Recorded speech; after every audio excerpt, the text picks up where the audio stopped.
देखिए सामर्थ्यवान है, प्रभु समर्थ सर्वज्ञ शिव सकल कला गुण धाम। इस पर हम कोई टीका टिप्पणी नहीं करना चाहते। भगवान शंकर समर्थ, और समर्थ को नहीं दोष गोसाई, रख पावक सुरसर की नहीं। बहुत धन ही तोरी लड़काई, लड़काई में बहुत सी धन यहाँ तुमने तोड़ दिया। देखिए लड़काई अवस्था 5 वर्ष तक मानी जाती है। सबसे प्रथम संस्कार होता है गर्भाधान संस्कार। गर्भाधान वो संस्कार है भला, बहुत सोच समझ कर उसे संपादित करना चाहिए। इसके पश्चात जन्म, फिर बाल्यावस्था, फिर किशोरावस्था, युवावस्था, वृद्धावस्था और फिर मृत्यु। शरीर की 7 अवस्थाएं होती हैं। कितनी होती है? 7 अवस्थाएं। तो बाल अवस्था का किया गया अपराध अपराध नहीं माना जाता है। यही धन पर ममता के हेतु, ममत्व, जहां पर ममता होती है तो वहां ब्रह्मानंद की अनुभूति नहीं हो पाती है।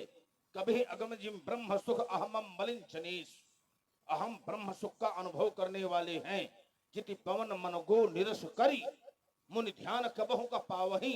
मन प्राणों को केंद्रित करके विषयों के रस को सर्वथा निष्प्रहा बना करके मुनिजन उस ब्रह्म का चिंतन करते हैं। विभु सर्वगतम नित्यम भूत योनि कारणम व्याप्त व्याप्तम यदह पश्यन्त सूर्यः। तो मुनि लोग जो है ब्रह्म का चिंतन करते हैं, और जहां ब्रह्म का चिंतन होता हो वहां ममता नहीं हो सकती है। इसलिए रे, अब संदर्भ के अनुसार हम रे से प्रारंभ हो रहे हैं। और अगर चर्चा रे से प्रारंभ है तो निश्चित है कि बात बढ़ना बढ़ना है। तुम हो, हम हैं, ये सब लोग हैं, लेकिन हो तो यहाँ तुम लोग, लेकिन ये कोई लौह पथगामिनी का जो है प्रतीक्षालय नहीं। जिस प्रकार तुम पढ़े हुए हैं, हम आदिवासियों साधन यहाँ भी गए हैं परशुरामी करने, साधन के ठीक है, जहाँ आदिवासी रहते हैं वहां भी हम गए हैं। अरे लेकिन इस प्रकार नहीं देखा जैसा यहाँ देख रहे हैं। तो देखिए ब्रह्म मुहूर्त का समय है, थोड़ी देर सब लोग उठकर बैठो, ये नहीं लगे कि नहीं कोई यहाँ महत्व नहीं है, है? इतना बड़ा आयोजन हो रहा है और दूर संचार के माध्यम से पता नहीं कहाँ कहाँ तक इसको लोग देखेंगे कि गुढ़ा गांव में चरखारी के पास इतना भव्य आयोजन हो रहा है और वहाँ सब लोग पड़े हैं, क्या कहेंगे लोग? ये भी थोड़ा सोचो। तो ये लगे जैसे हर जगह आयोजन होता है तो उसी प्रकार यहाँ भी लगे, सब लोग उठकर बैठिए। और ब्रह्म मुहूर्त में ये याद रखना, सब लोग जो है नित्य पर जगा करो और थोड़ी देर व्यायाम किया करो, योग किया करो। और जो ऐसा करता है तो 100 वर्ष जीवान, यानी वो 100 वर्ष तक जीवित रहता है। तो अब उठकर बैठिए, कौन 100 वर्ष तक जीना चाहता है? अब हम इसी से अनुमान लगा लेंगे कि 100 वर्ष तक कौन जीवित रहना चाहता है। और एक बात और बताएं, प्रातः काल जो है दान भी करना चाहिए। ब्राह्मण को प्रातः काल अगर दान किया गया तो उससे परिवार का कल्याण होता है। छोटे छोटे जो बालक होते हैं उनकी आयु की वृद्धि होती है। पहले लोग छोटे छोटे बालकों को लेकर आया करते थे ब्रह्म मुहूर्त में, अब परशुराम जी को प्रणाम करवाया करते थे, उनके हाथ से वो दान करवाया करते थे। ये बात क्योंकि परशुराम जी ने अगर आशीर्वाद दे दिया तो उस बालक की अकाल मृत्यु कभी नहीं होती। ब्रह्म मुहूर्त में दान का तो बड़ा प्रमाण है। तो अब बहुत कम ऐसे लोग हैं जो छोटे बालक को लेकर आया करें, आ जाते हैं और उससे जो है कुछ ना कुछ श्रद्धा सुमन समर्पित करवाते हैं। से कम लोग हैं। तो हम चाहेंगे सब लोग तन्मयता के साथ बैठे, थोड़ी देर का कार्य है। और एक बात विशेष और बताएं कि जब आप लोग श्रेष्ठ कर्म करते हो तो स्वर्गलोक में तुम्हारे पितर बहुत प्रसन्न होते हैं। जब कभी तुम लोग दान करने लगते हो, यज्ञ करने लगते हो, तो तुम्हारे जो पूर्वज हैं जो इस धराधाम में नहीं रह गए, वो पितर बहुत प्रसन्न होते हैं, आशीर्वाद देते हैं जब तुम लोग दान करते हो। तो सब लोग तन्मयता से बैठो और हम चाहेंगे ये कि सब लोग अपने पूर्वजों के नाम से, जो जैसे जिसके पिताजी ने रह गए हो तो पिताजी के नाम से, कि अमुक के पुत्र, या अगर बाबा नहीं है तो अमुक के पौत्र परशुराम जी को श्रद्धा सुमन समर्पित कर रहे हैं, तो अपने नाम से न करना, कोई अपने पूर्वजों के नाम से। ये हमें लगे कि नहीं वास्तव में तुम लोग हमारी बात को समझ रहे हो। तो पालक काल हो गई, संभार उधर का हो गया। अधनु ही सम, ये त्रिपुरार धन, ये विदित सकल संसार। समस्या ये नहीं है कि आप लोग सो रहे, जगिए, ये समस्या नहीं है। तुम सो चाहे जागो, लेकिन दान करो इनका। समस्या यह है, इतनी देर में इन्होंने ये है बताया है कि दान करो। ब्रह्म बेला में दान का बड़ा महत्व है, ब्राह्मण को दान करना चाहिए। ठीक है, लेकिन अब तुम मांगो ना कि इच्छा हुई कर दे। तो कहा तुम इनका बिल्कुल वह समझे हो, का बताना पड़ता है। ये पता नहीं है कि दान किया जाता है। अगर इनको ये नहीं मालूम होता कि दान किया जाता है तो यहाँ क्यों बैठे ये होते? देखिए, इधर आओ, इधर से। व्यास जी ले आओ, देखो इधर। जिनकर महामोह मद पाना, तिनकर अरे बचन इधर आओ करे पहले नहीं आप, काना। इधर आइए। ठीक है। बातुल भूत हाँ। दिवस मतवारी, ये कहे नहीं बोले बचन विचारी। ले ये भैया, ये भैया हाँ, कह हाँ। रहे हैं तुम्हें दे हैं। क्षत्रिय को दान नहीं दिया जाता है, ध्यान रखो। दान ब्राह्मण को दिया जाता है। देखिए ये होता है, हैं? देखिए महाराज, क्षत्रियों को दान थोड़े दिया जाता है। ये काहे भूल रहे हो कि अवश्य में भूतव्यम कृतम कर्म शुभाशुभम, जो जैसा करेगा उसको वैसा भोगना पड़ेगा। अब उनकी भावना है, तुम्हें हम क्षत्रिय दिख रहे हैं, उनको का पता और कुछ दिखते हो है? या फिर इसमें हमारा कोई कर्म लगाओ। तुम मंगत मंगत मर गए हो, हम कभी। तो देखिए, क्षत्रिय को दान न लेना चाहिए, मर जाना चाहिए। लेकिन और अपने कर्म से गिर जाता है अगर दान लेता है। हमने दे दिया, जे पावर रखा नहीं था। 11 रुपए की धनराशि भेंट किया है, बहुत बहुत साधुवाद, धन्यवाद। देखो महाराज, हम गुप्त अपने दान। पास कुछ नहीं रखते हैं, क्योंकि हम वैसे भी राजकुमार हैं, चक्रवर्ती सम्राट के बेटे, हमको आवश्यकता नहीं। तुम चिंता ना करो, दे तुम्हें सब देंगे बाद में, अभी न देंगे, बाद में तुम्हें सब गठिया देंगे।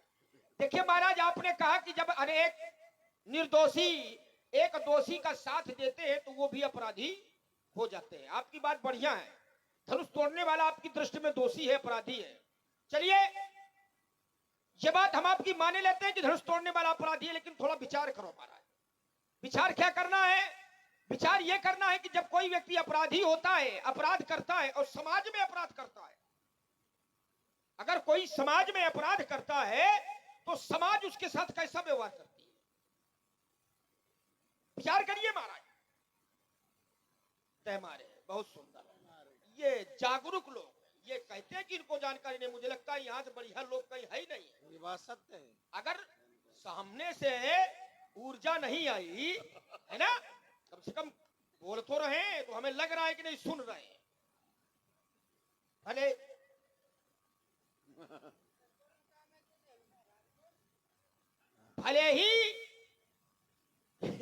भले ही उनका अनुभव ठीक न हो, लेकिन उनका बोलना ये बता रहा है कि ये सुन रहे हैं। देखिए महाराज, सत्य बात है, अपराधी जब समाज में कोई अपराध करता है तो अपराधी के साथ कैसा व्यवहार किया जाता है? उसको दंड दिया जाता है, उसकी प्रशंसा नहीं की जाती है। देखिए यहां जो हो रहा है, इससे लग रहा है कि आपका कथन अनुचित है। धनुष तोड़ने वाले ने अपराध नहीं किया है। कैसे? जिस समय धनुष तोड़ा गया तो हुआ क्या? करही। अच्छा आप बैठे तो फिर समझ। जिस समय धनुष टूटा तो तोड़ने वाले ने धनुष को तोड़ दिया और समाज ने देखा कि धनुष टूट गया, तो हुआ क्या? समाज के द्वारा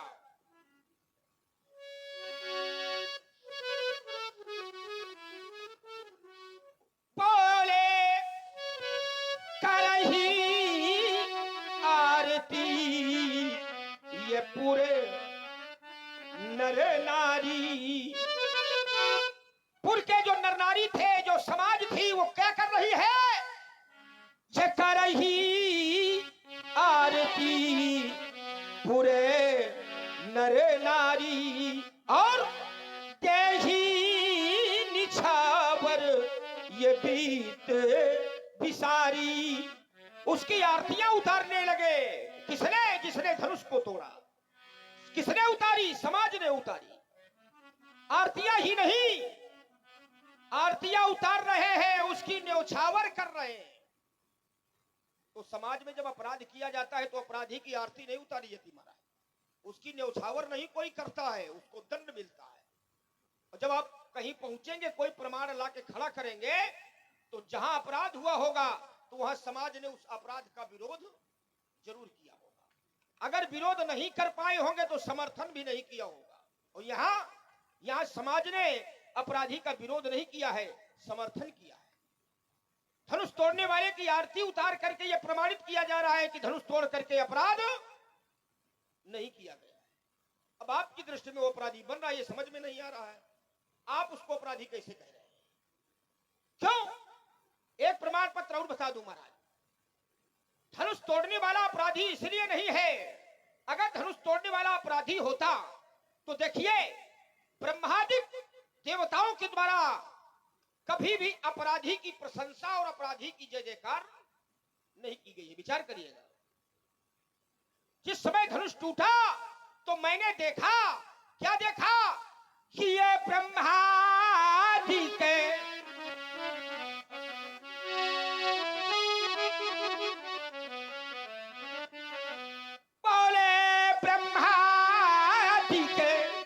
सुर सिद्ध मुनीषा, ब्रह्मादि देवता सुर सिद्ध मुनीषा और कर क्या रहे हैं?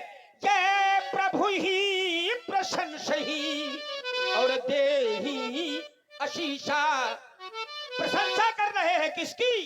जिसने धनुष को तोड़ा है। तो विचार ये करो कि अपराधी की क्या कभी प्रशंसा होती है? और वो भी सिद्ध मुनियों के द्वारा, देवताओं के द्वारा। और देवता में साधारण नहीं, ब्रह्मादिक देवता। अगर आज तक कभी ब्रह्मादिक देवताओं ने, सिद्ध मुनियों ने कभी अपराधी की प्रशंसा किया हो तो बताइए। तो ये धरातल बन नहीं रहा है कि धनुष तोड़ने वाला अपराधी है। दूसरी बात जो हमने कहा था कि अगर महाजनों का पंथा महापुरुषों का अनुकरण कर रहे हो तो सबसे पहले अपने गुरु जी का अनुकरण करो।